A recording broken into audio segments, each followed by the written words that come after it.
Welcome everybody to participate in our eXtension Open Forum today. This is our second quarterly eXtension Open Forum. Thank you again for your participation, and feel free to type in comments or questions in the chat box. Next slide, please. I'd like to thank USDA, NIFA for their funding and a lot of partners to support the eXtension services.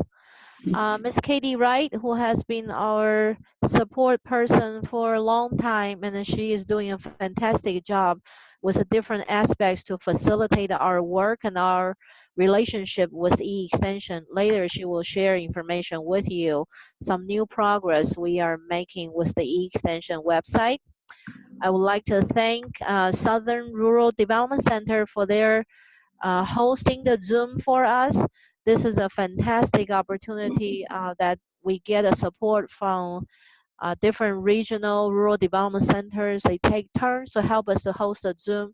Particularly thank the communication specialist who's going to be with us for a whole hour.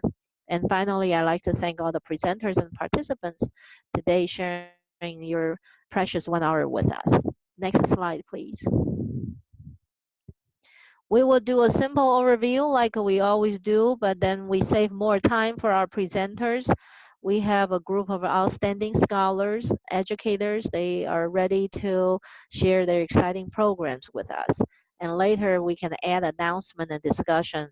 If you know something new is going on, we will share that with the chat box. Next slide, please. So let's do a quick overview how to access eXtension information if you're not familiar with it. Next slide, please.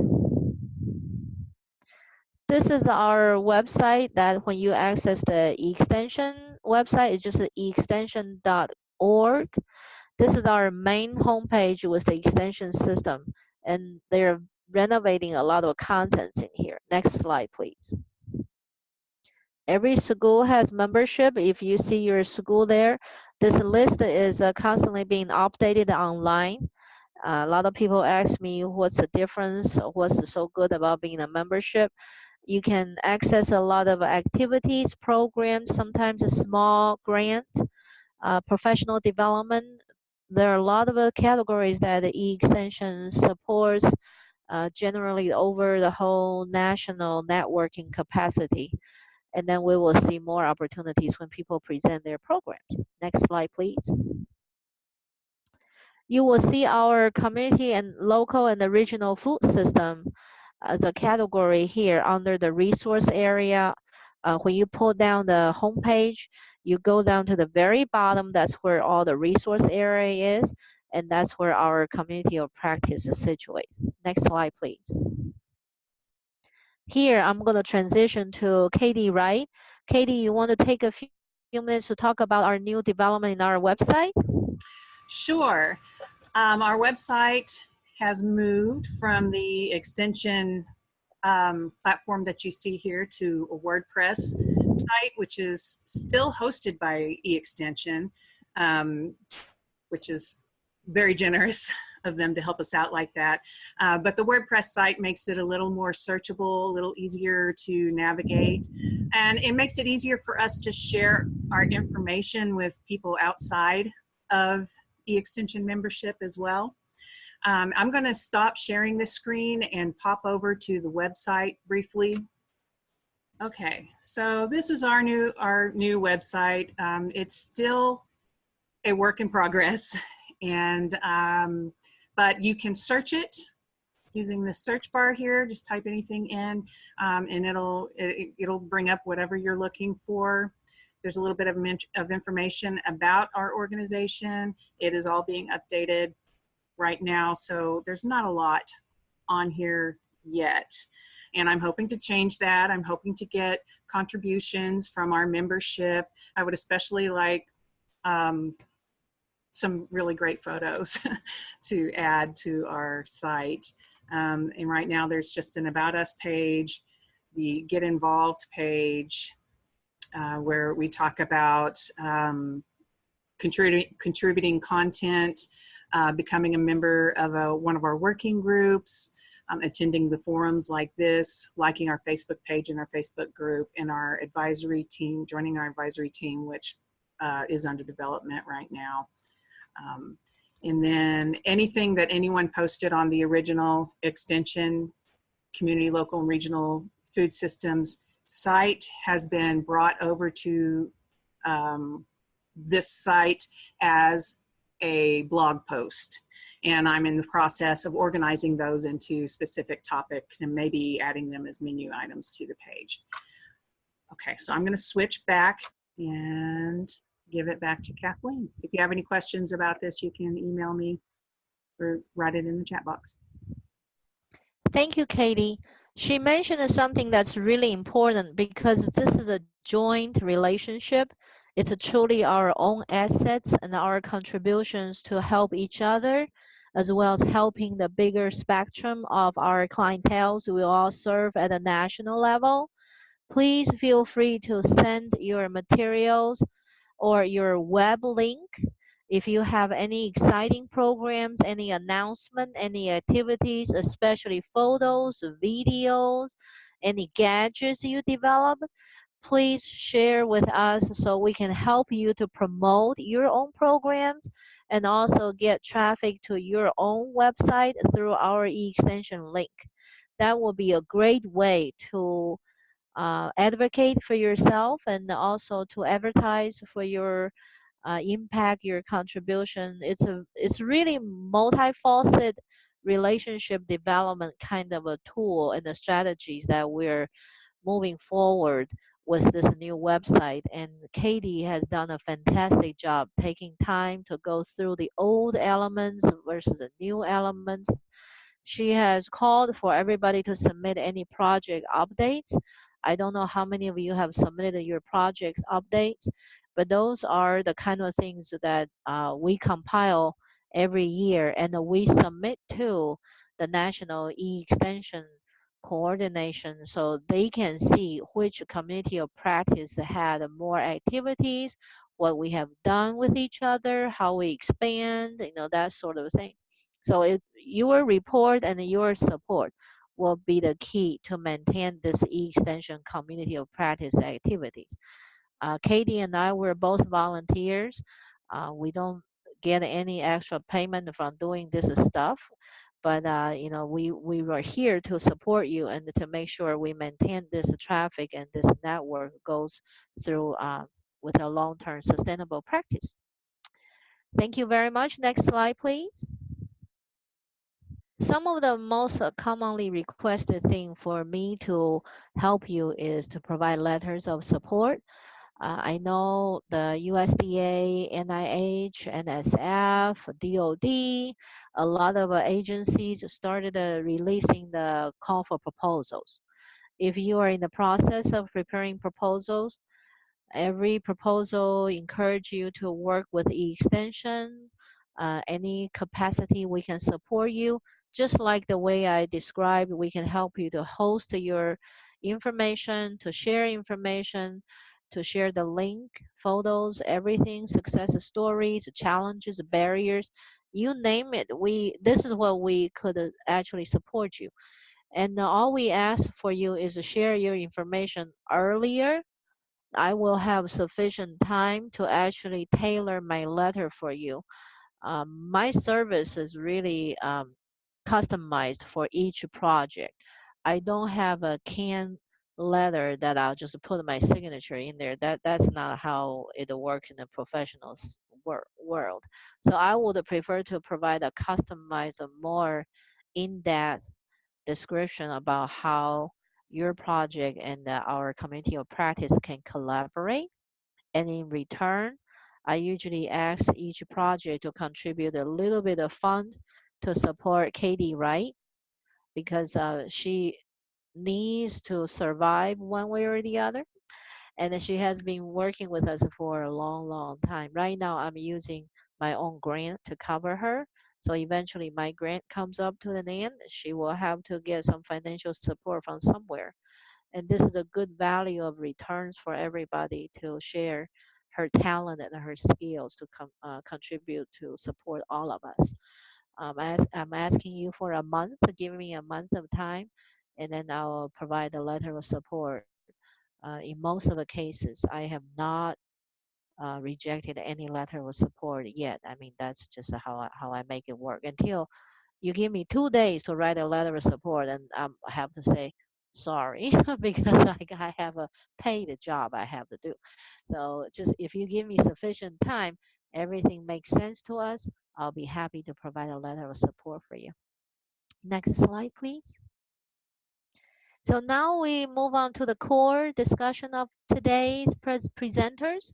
We have a group of really outstanding presenters. Each person will use about 3 to 5 minutes to tell you their programs, their activities, or if they need some help from anybody. This is the time for everybody to share their information. So let's begin. Next slide, please. Our first presenter will be Connie. Connie, are you ready? I'm ready. Go for it. Thank you.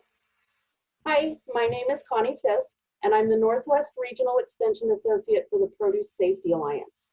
For those of you who aren't familiar with our team, we wrote the curriculum that's currently being used to teach commercial fruit and vegetable growers about their responsibilities under the Food Safety Modernization Act Produce Safety Rule. We have 5 regional extension associates that are based around the country to mentor and support educators, trainers, and growers in our individual regions. I'm based in Nebraska, and I cover all the states in the Northwest, all the way up to Alaska. And one of the many hats I wear for the PSA is that of social media manager. So it's my job to develop engaging content, to educate and market our programs. And today I want to briefly introduce you to 2 of the apps that I've used in the last year. Next slide, please. The first is Biteable. This app allows you to make animated videos set to music. These are 4 that we've already posted on our social media accounts, but we have another set that we're developing for our online course. You can try it for free, which will allow you to create 5 videos every month and share them to Facebook or Twitter, but it adds a biteable watermark to 2 corners of the video. It's not terribly distracting, but if you pay for a membership, the watermark will go away and you can download them and post them anywhere. The annual subscription is currently $276, and that wouldn't be so bad if your office or department shared a subscription, but you also have the option of paying for a monthly subscription, which is $29. And I probably shouldn't tell you, but what I do is I go in and I make my videos and I get them all edited and approved by the higher ups, and then I pay that $29 fee, because otherwise I could be paying for 6 months when my supervisor doesn't even have time to go in and look at it. So I pay for the monthly subscription. Next slide, please. Here's an example of the Biteable video I created to encourage participation in the On-Farm Readiness Review program. This video is available on our YouTube page, and I just shared the link in the chat in case you'd like to check it out. I wanted to show you this screen just to tell you up front that there are some limitations with this app.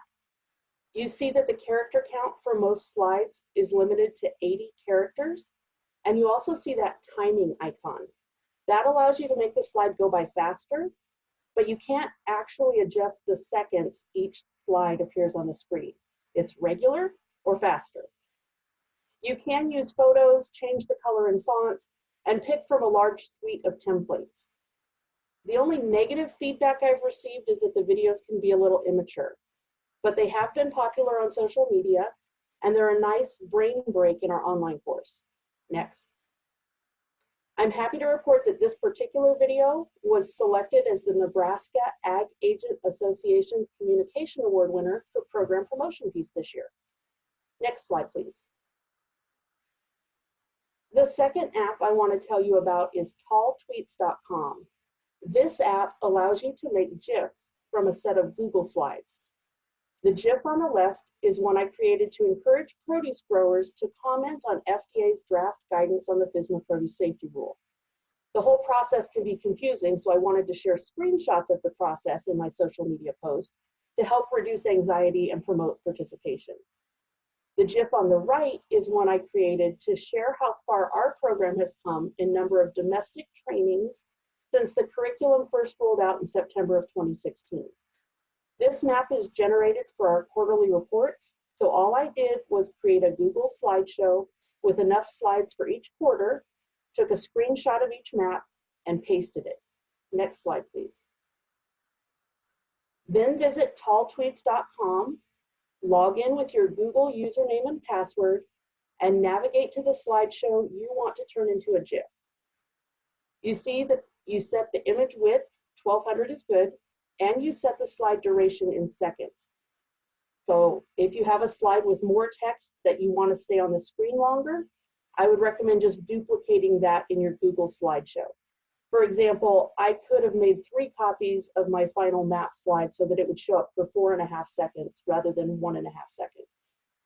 You can also do this in that sequence of slides field, but I'm not going to take the time to try to explain that right now. I just leave that field blank. Then you click Create GIF, and you'll be able to save it to your computer or tweet directly from the app. Those are just 2 of the apps I've used for program promotion in the last year, and I like trying new ones, so if you have one that you recommend, please share it in the chat. Thanks. Thank you so much, Connie. We will give everybody a few seconds to think about her tactic in the marketing and the promotion perspective. That's today's focus, is innovative ways to connect with the customers, the information sharing strategies, and so on and so forth. Please feel free to type in your questions or your comments, anything you'd like to connect with Connie on this development, feel free to do so.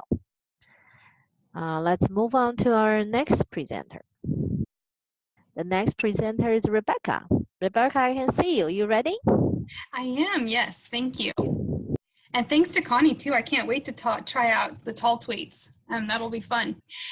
Well, through our work with the Texas Center for Local Food and the Sustainable Food Center, we got connected with Farm Share Austin, which is one of the Fresh for Less markets here in Texas.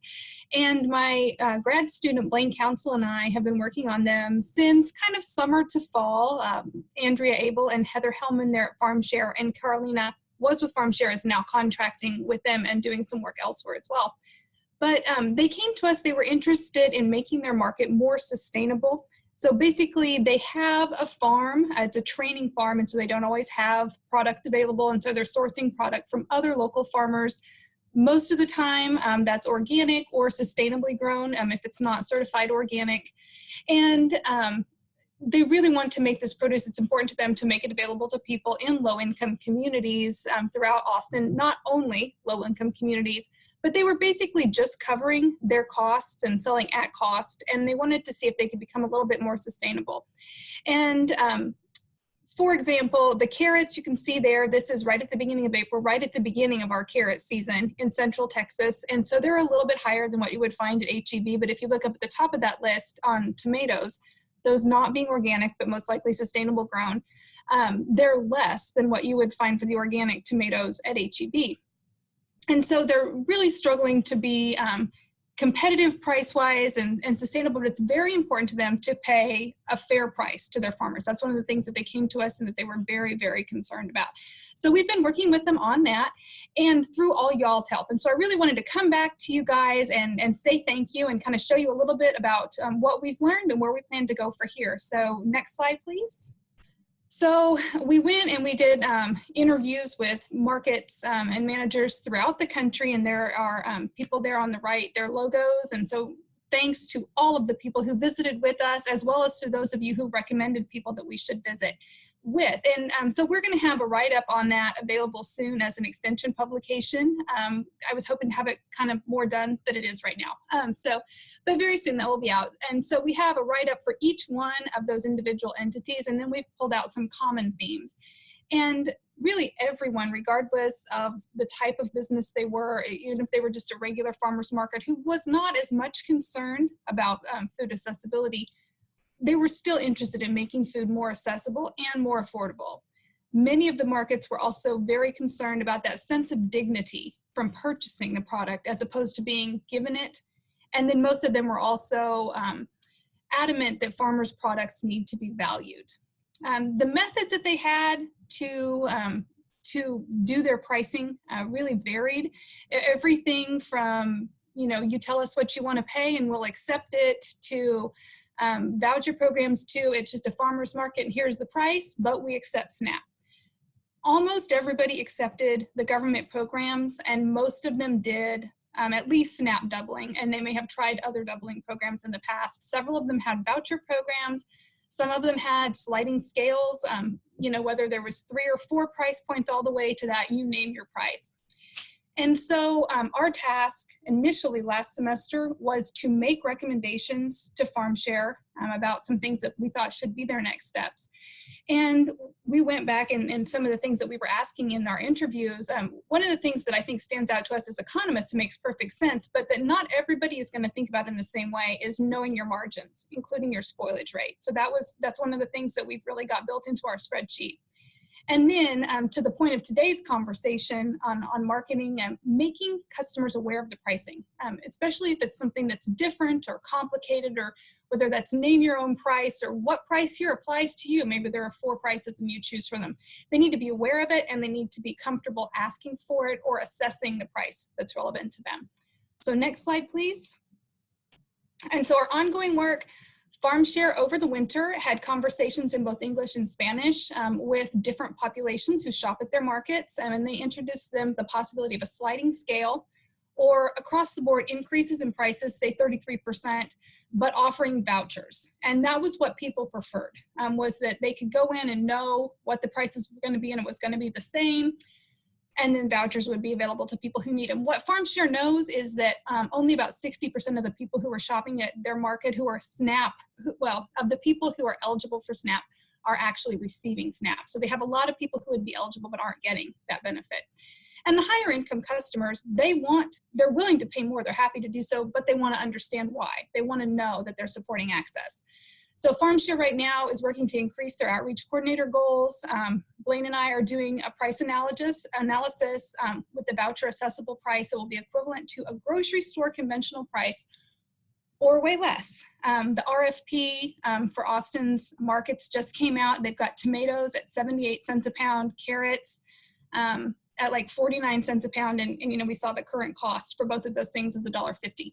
So with initial analysis, we think it's doable with that 33% markup that was kind of discussed, and then a 4% lower income market with SNAP and vouchers. And so now FarmShare is also looking at where they can get people to support some voucher programs. And so we're going to have those extension publications up soon. And I hope to make sure that they get to this group as well and onto y'all's webpage. So that's what I've got. Thank you guys, and thanks for all your help throughout the project. Thank you, Rebecca. I've been following Rebecca's project for a while, and she actually presented it before when they started this project. It's really exciting to see now they're getting to a full circle of information sharing and come to some really good conclusions here. Maybe other people can also adopt similar strategies. Thanks again, Rebecca. Thank you. If you have any questions for Rebecca or any feedback, any information you want to request for Rebecca, that's her email right there. And Rebecca, if you can put your email in the chat box for everybody, that'll be very helpful too.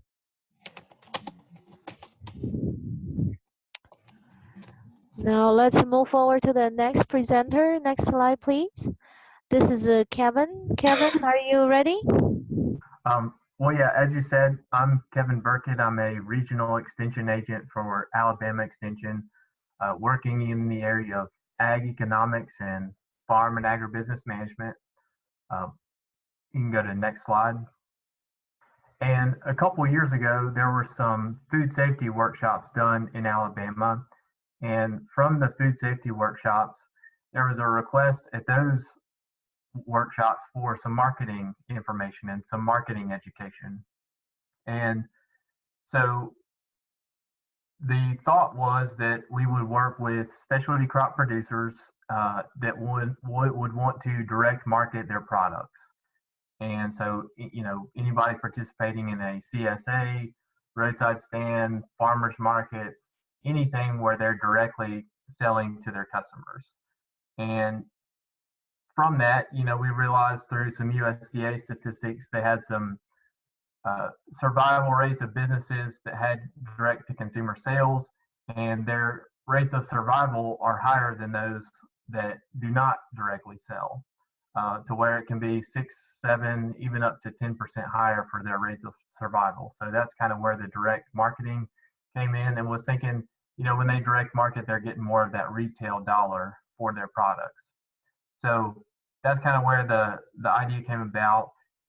It was primarily targeted in the Black Belt region of Alabama, which is a band of counties. Stretches from the west part of the state over to the east part of the state, a little bit in the lower half of the state. And there is a long agricultural history there, you might say, but typically, and now it's a underserved and sort of economically depressed region. And when you say black belt, that's more a reference to the soils that are there. They're very dark, sort of fertile soils, and so that's where kind of that name comes from. And so you kind of understand the agricultural history, and they've got, now it's more vegetable production, and so felt like that was a good area to target with these workshops.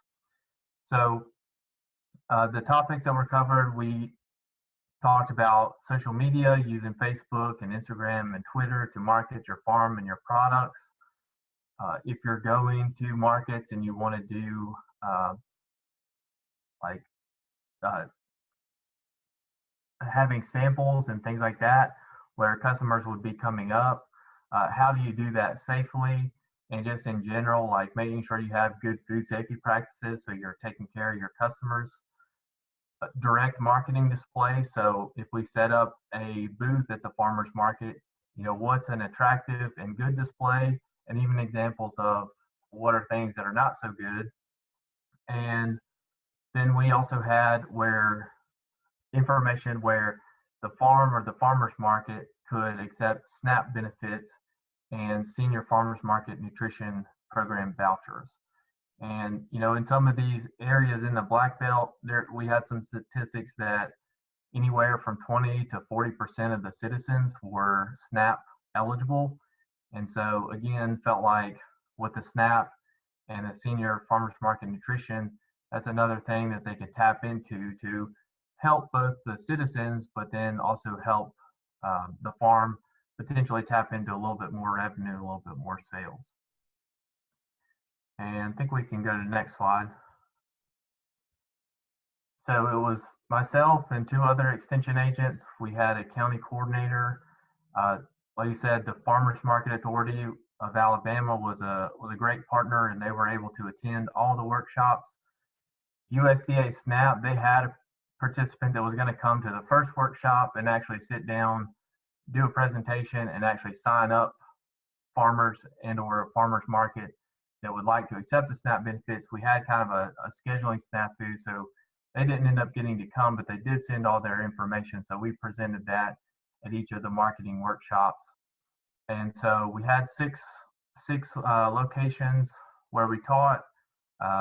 You could see had 129 attendees, had some follow-up surveys both after the workshop, immediately after the workshop, and then we did like a 6-month follow-up after that. So felt like we got some good feedback and some positive response. Just right after, you know, 99% said they would use the information from the workshop to improve their profits and their savings.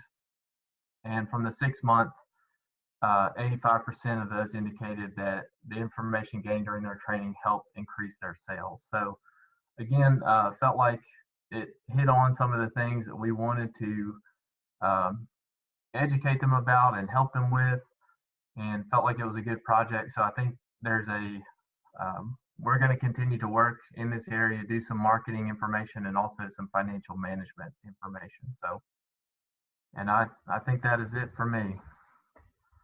Thank you, Kevin. Appreciate your information. I know quite a few extension agents and other type of service providers do marketing style related training workshops quite a bit.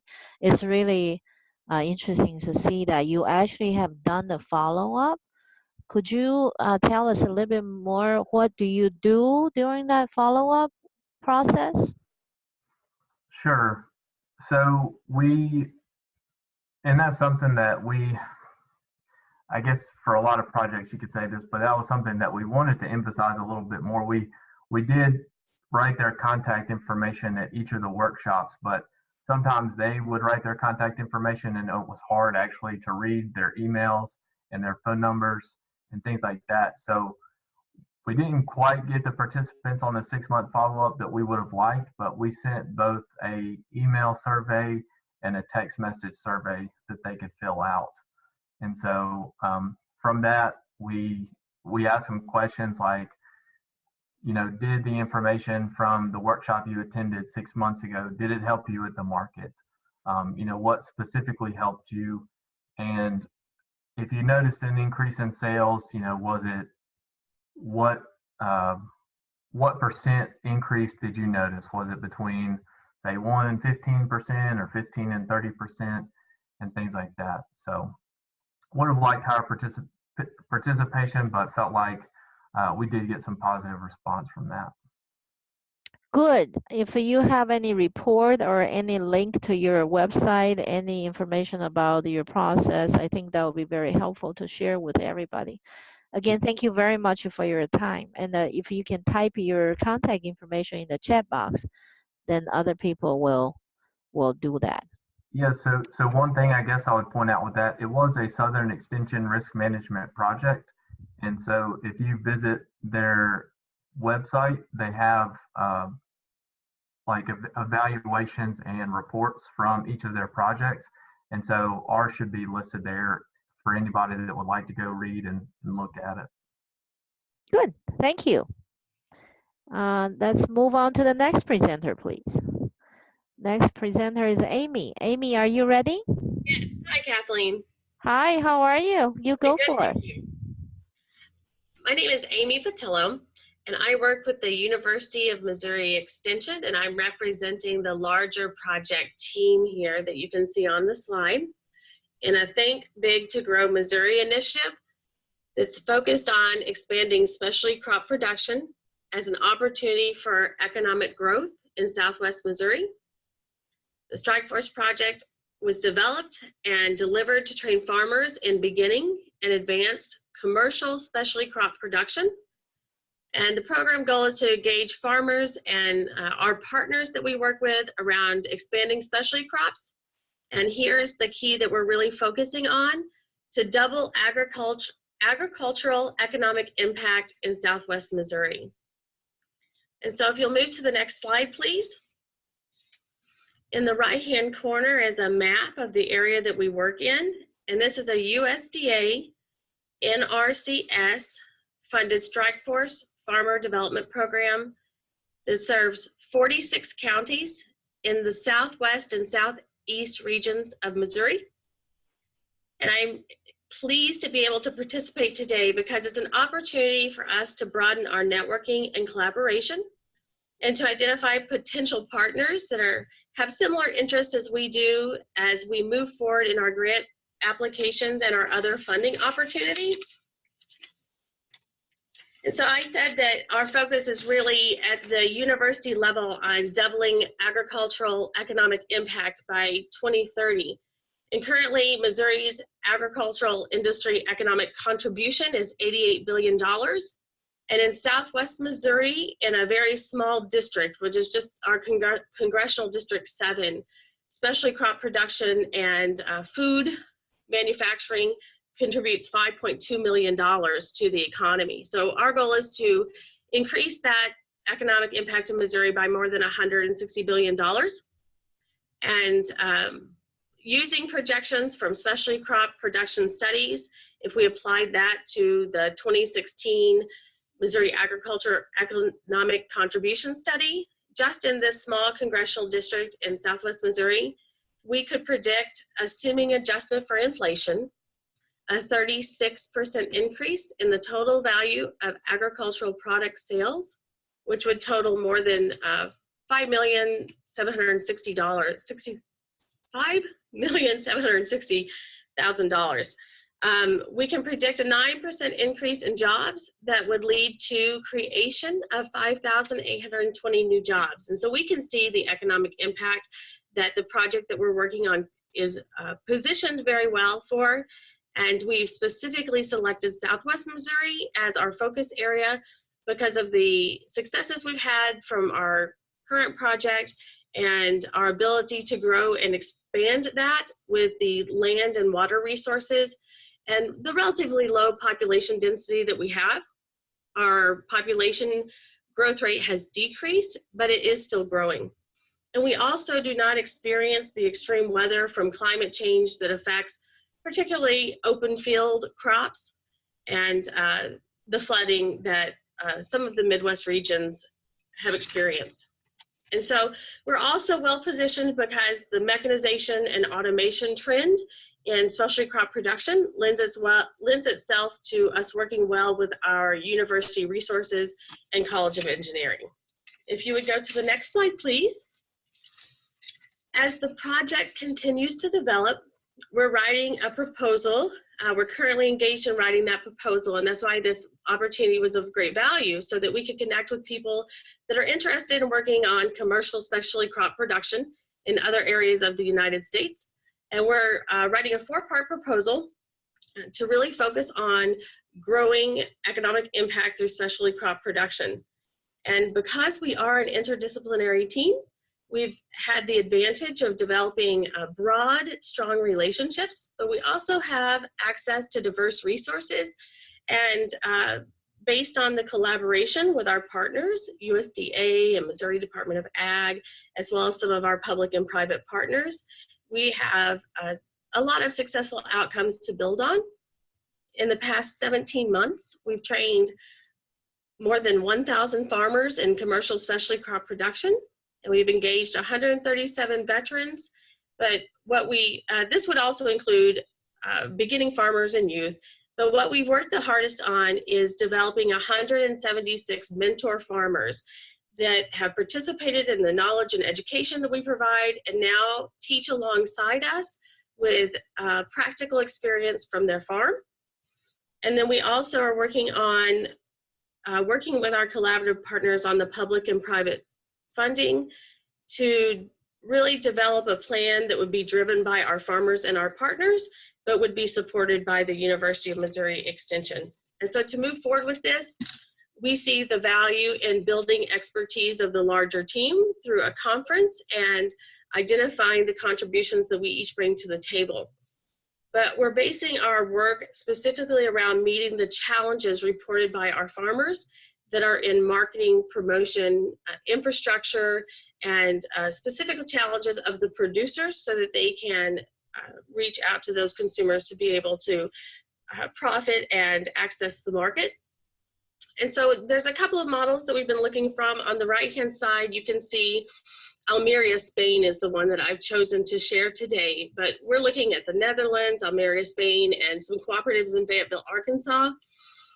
And if you aren't familiar with the Almeria, Spain project, the picture in the right-hand bottom corner is of greenhouses in Almeria, Spain. And from satellite views, you can actually see a specific difference or a significant difference in that area because of the increase in specialty crop production that they've had. And so we're interested in looking at the existing service models and learning from their successes, but also in addressing the issues for water availability, plastic contamination, competition with large companies, and things like that.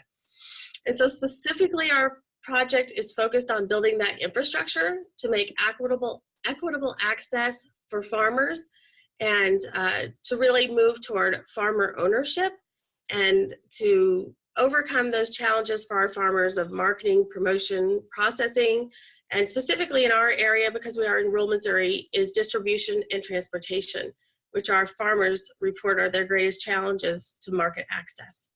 And so I appreciate the opportunity to speak with everyone today and to network with you, and I would be happy to take questions at this time. Thank you, Amy. Amy, if you could help us to type your contact information in there, if you have a project website or anything could guide people to look for more information, that'll be very helpful.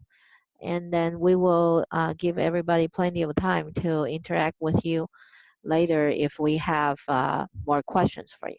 All right. Thank you. Next slide, please. The next presenter, see, Dar, are you here? Yes, I am. Oh, good. So this is the National Market Maker presentation, and Dar, you ready? You take it over from here. Okay, thank you. I will give my introduction verbally, and then I'll leave my contact information in the chat if anybody is interested in that. Many of you who are familiar with Market Maker know it's actually been around for a long time. It was, I'm one of the founders. It was started at University of Illinois 15 years ago, and sort of grew and evolved through collaboration with 21 other land-grant universities. What Market Maker is an information platform, but we view it a little more broadly as a project team, as a virtual community. It has a sort of a primary and a secondary purpose.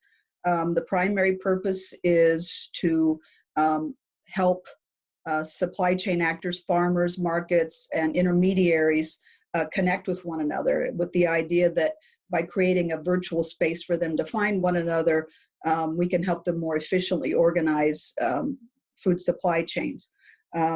Given that, Market Maker over time has developed a very, very extensive database, and that aggregate data is also fodder for research and analysis. And so all of the data points, there's over 1.5 million data points in Market Maker, those are all geocoded and can be looked at and configured in any number of ways because we have an interactive mapping system. So as I mentioned, it's interactive mapping. You can see on the right-hand side some of the features. Those features are intended to keep and engage the community. And it evolves over time. We keep adding new features and find new ways to take this information in this platform and to sort of help solve some of the problems in organizing food supply chains. It's a virtual forum. There's a trade alert system where where needs and wants can be communicated and internally distributed to members, depending on what's relevant. So if there's, say, a farm to school that has an interest in sourcing from a local farmer, we can communicate that to farmers in that region, farmers markets that are looking for vendors. Those are all the kinds of alerts that we can push into the system. The data is standardized, so even though it's a national platform, you can localize the information or you can look at it regionally, and it's very scalable. It could scale to global markets necessarily as well.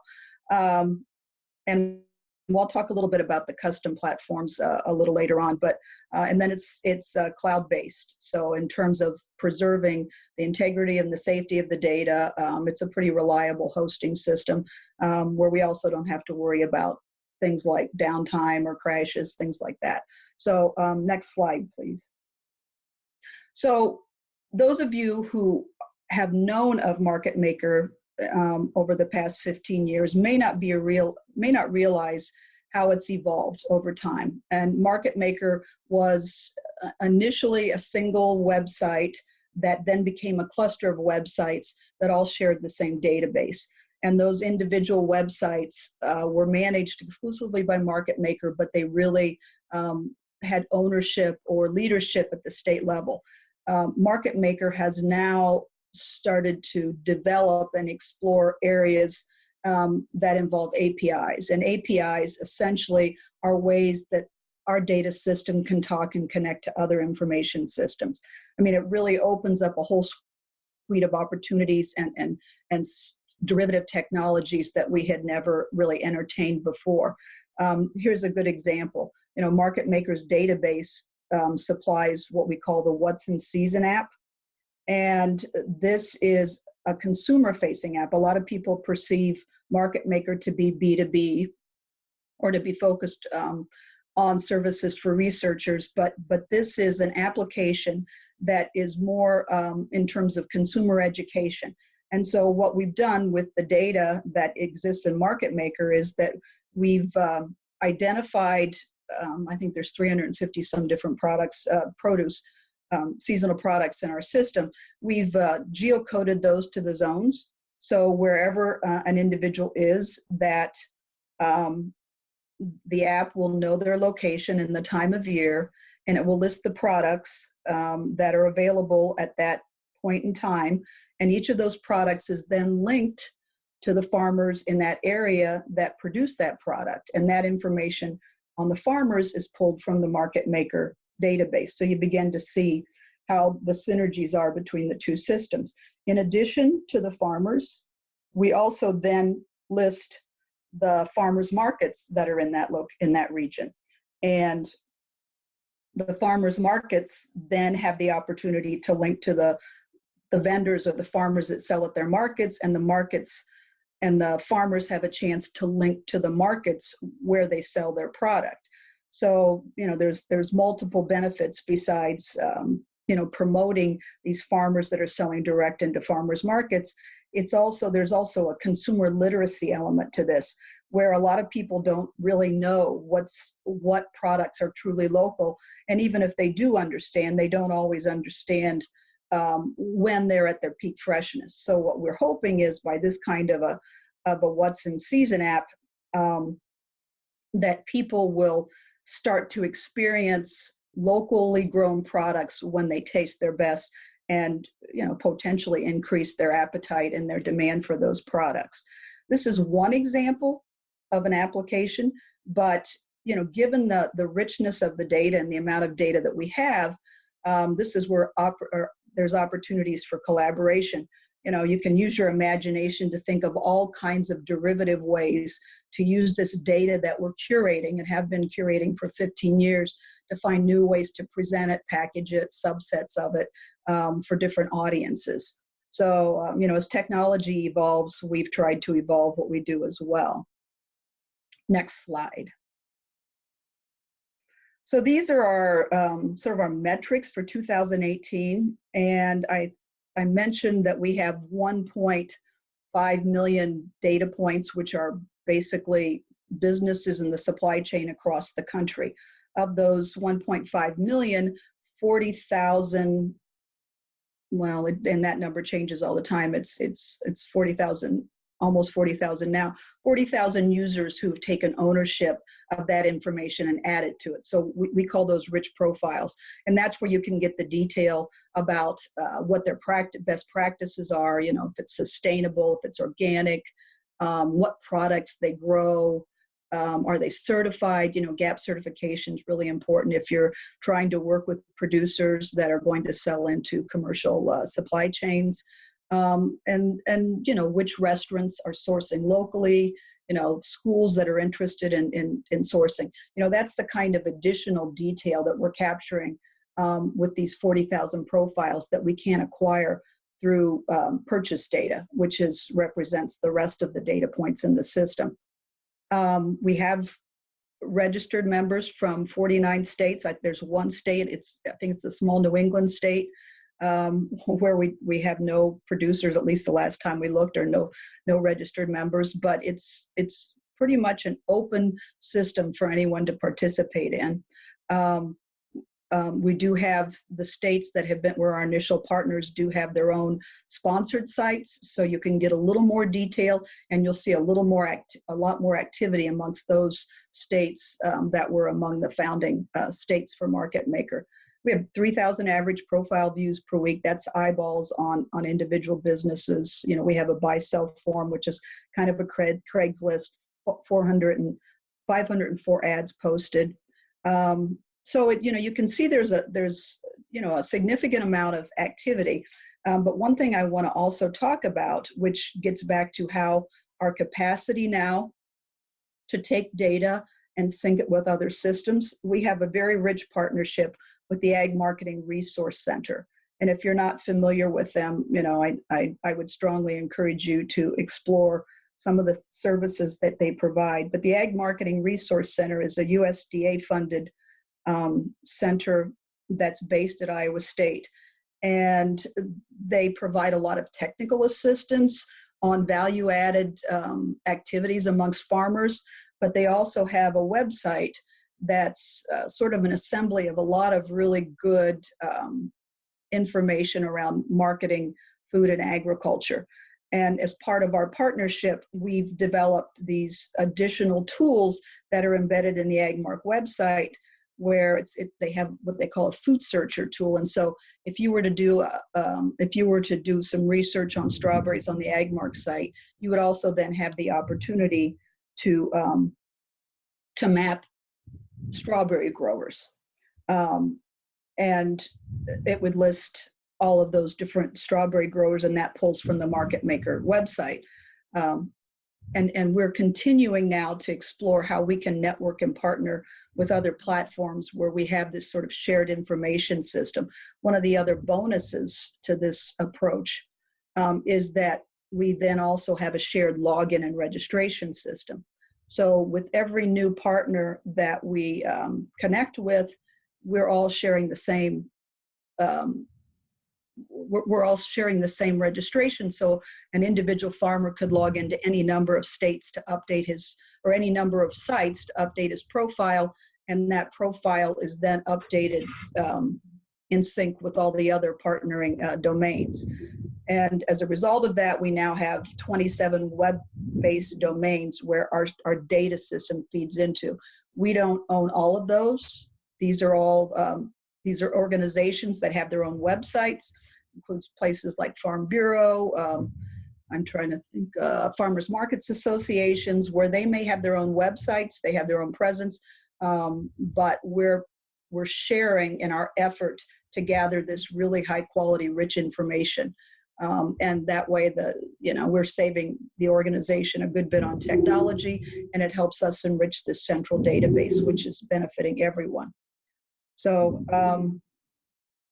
I guess that's all I have. The only other project I can tell you about that's under development that you might be interested in as researchers is that Market Maker has secondary data sources that include census, consumer preference data, and all of that can be mapped as polygons, and you can map data points over the top of that. We've done that for quite a while, but it's always been a view-only feature. And so we're working again with AgMark and Iowa State and their some of their GIS team to build these exportable maps. So you can use our data sources to develop these maps. These maps then become exportable and can be embedded in projects, or could even reside on a website and be dynamic. So as the data points are updated, the map would be updated. In addition to that, Iowa State is adding some other secondary data source tables, so that we call it a report generating tool. So we can take the data that you've always been able to view on Market Maker and pull in some other really good secondary data sources and print out nice reports that can be used in grant proposals and that sort of thing. So that's all I have. I will put my... Okay, Dar, I'll have to cut you off here. Oh, I'm done. All right. Yeah, put your contact information in the chat box, and please move to the next slide, because I need to give Jeff a minute or so to talk about this summit. Jeff? Yeah, and thank you, Kathleen. And also, since I sent you my slides, there's some important updates from USDA I would love this group to be aware of and help us get the word out. The Farmers Market and Local Food Promotion Program, RFA, is out. Those are grants up to $500,000 for local food technical assistance. This year they require a 25% match, which is new, and they're due June 18th. So, and I'm gonna put the links to all these things in the chat box when I'm done. There's also a number of programs by NIFA that are relevant for local foods that have RFAs out. These include the FINI program, the Food Safety Outreach Program, Community Food Projects, AFRI Education and Workforce Development, and AFRI Sustainable Agricultural Systems. So please help us get the word out for these important grant announcements to your people you work with, and help us with develop, and also be applying for them yourselves. That'd be great. I guess the main thing I wanted to talk about for this purpose was to make everyone aware that we are working with Market Maker, who we just heard from, and Farm Credit and Illinois Farm Bureau and Farmers Market Coalition and AgMark on a direct marketing summit in Chicago on October 7th, 8th, and 9th. So currently we have a website up and running. We have a call for proposals and presentations that is out right now. I think the slide I Next emailed, slide, please. Yeah, it's next slide. yeah, so the slide I emailed, I think, I forget. So the slide doesn't have the date. The date for those is May 17th. So call for posters and presentations are due May 17th. Registration is now live. You can register for the conference right now. It's a $225 registration fee, and that will pay for the welcome reception on Monday night and the luncheon on Tuesday and the banquet awards ceremony on Tuesday night. So if you have ideas for posters and presentations and you want to talk about them more, you can either email myself or Ron Rainey. Ron Rainey is our cooperator that's leading this effort. Ron's with the University of Arkansas. You can email Dar or other people involved with the planning effort. We're happy to work with you and talk to you more about your ideas or any other questions you might have. But we do have a fair amount of information up on the website right now, and we're adding more information over the next few days. And so very soon we're going to be disseminating this information, and any assistance or leveraging anyone on this phone call can do to help us get the word out about this conference would be highly appreciated. Thank you, Jeff. And if you can go to the next slide, please. Beyond that Agri-Food Summit, there are other exciting opportunities. These are just the list that I could find. I'm sure everybody on the call probably knows some kind of meetings from here and there. If you can just type the information in the chat box for us, we will post all the presentation information, including voice recording and the chat box notes on our Community of Practice website. Thank you for your participation. We have 2 minutes. If anybody has any thoughts, please type in the comments right now, and then we'll keep the line depending on Catherine how long we can keep it, but we'll keep it for a few more minutes for you to add information in there. Thank you very much for your participation again. We look forward to seeing you in another 3 months.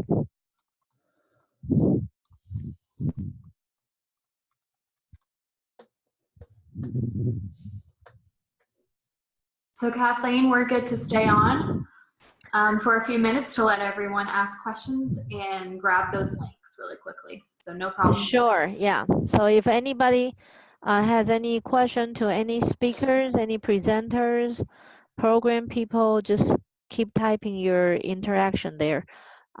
Catherine, how much time do we have? A few minutes? We can stay on for about 5 minutes. Okay, 5 more minutes for everybody. Thank you. Somebody asked, what are the specialty crops in Missouri? Missouri folks, are you guys still on the call? I am. This is So, Amy. yeah, Amy, what are the specialty crops in Missouri? So I am not an ag person. I work in labor and workforce. But in our project, the specific specialty crops that we work with are tomatoes, anything grown in high tunnels, blueberries and blackberries and garlic, and then a lot of niche products where we're working with people who are trying to grow figs or especially items like that. Hope that's helpful. Yeah, thank you. And we appreciate everybody's feedback about this open forum because we do it quarterly and we want to make sure we cover a broad spectrum of topics, interests that serve everybody with your needs. And then if you have any feedback, any comments, any topics you want to know about in the future, put in that chat box too. So we will organize targeted subjects for everybody. All right, I guess this is the end of the activities. Most of the people stopped or they're happy with the situation. Again, thanks to everybody who have been on the call, presented the information, particular to Catherine and Katie, who helped to move the Zoom meeting around and the recording, taking notes. We really appreciate everybody's effort. So I will see you again in a couple months. Thank you. Thank you. Bye. Thank you.